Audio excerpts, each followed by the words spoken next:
Okay, you guys, what is up? The King of Lightning is here today to do a Naruto Shippuden episode 282 reaction video. And this video is going to predominantly focus on the flashback. Because in my personal opinion, the flashback that occurred in this week's episode of Naruto Shippuuden, I felt that it was well done. I really did. Because three main reasons as to why I felt that the flashback was well done.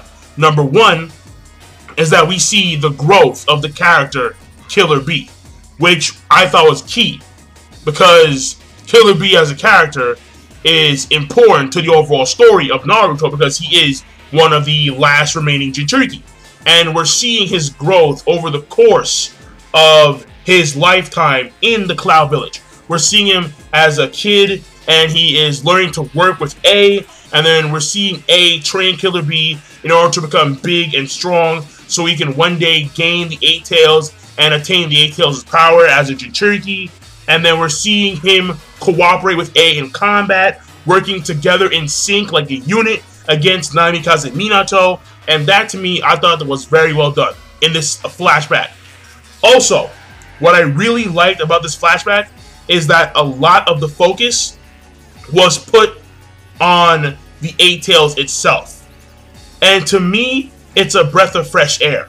Because when it comes to all the Jinchuriki, all of the tailed beasts, the one that gets the most screen time, the most air time, is the Nine-Tailed Fox. And that makes sense because the Nine-Tailed Fox is inside the main character. However, after a while, seeing the Nine-Tailed Fox being the centerpiece of all the tail beasts is pretty stale after a while.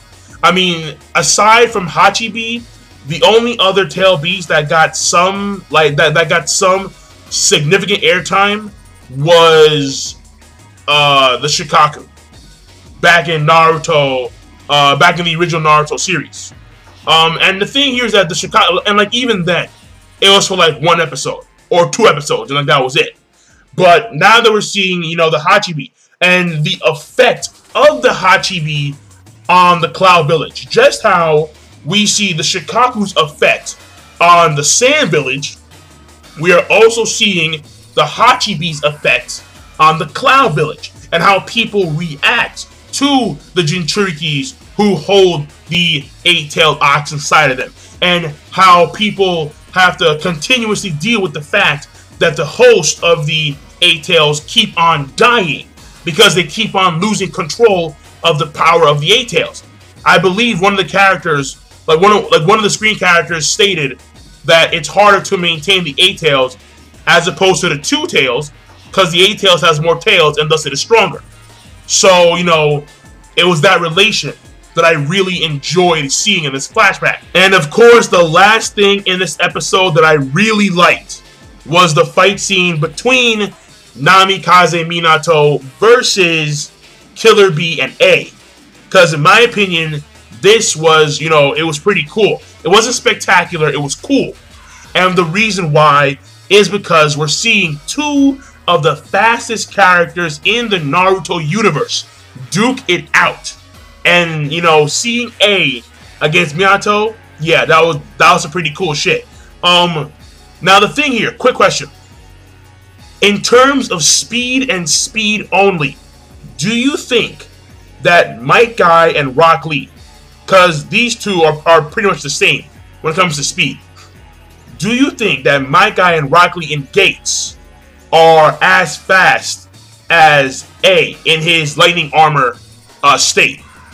Because I want to say that they are, but I'm not too sure. I'm really not too sure at all. Because Kishimoto never really compared the character Rock Lee or Might Guy against A when it comes to speed. There are no feats to compare the two. So it is pretty hard to actually calculate how fast Rock Lee and Guy are in comparison to A and Minato. So, in my personal opinion, Might Guy and Rock Lee are a little bit slower than A, but that itself is not confirmed. A stated that he was the fastest guy, but A has never been shown to go up against Rock Lee or Guy. So, I mean, I'm just saying. I'm just saying. I'm throwing it out there. Do you think that Rock Lee and my guy in Gates can keep up with A? Question of the day for Naruto.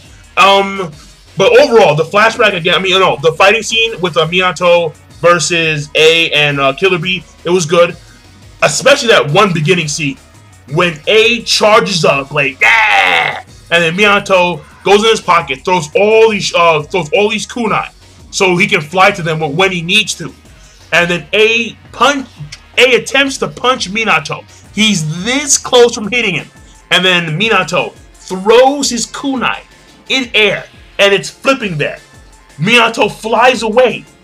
And what happens is, as the kunai is still spinning, Minato flies back to that same kunai, grabs that shit, and he is in stabbing position of, you know, he's in the perfect spot to stab A from behind. But then Killer B with an Octo Tail cuts him off, which is, again, more character growth for Killer B. So, I like that. I really enjoyed this flashback. I really did. I really did. But I'm done. Oh yeah, and one last thing. When it comes to the openings and endings, the ending was, it was bad. The ending was bad, and the opening, it was okay. Not spectacular. The song was, like, the song was really, but the animation scenes were good. So that's why it's overall, like, okay. Because, you know, the song, I mean, like, if it was Aqua Times, oh, fuck, oh, yeah. If it was Aqua Times, oh, damn. Those cats can sing. But this one, yeah. Okay. Good animation scenes, but it was okay. But overall, you know, I'm done, so I'll see you guys later. Again, question of the day, do you feel that Rock Lee and Might Guy can keep up with A when they are in Gates, and A is in Lightning Armor form? So I'm signing out.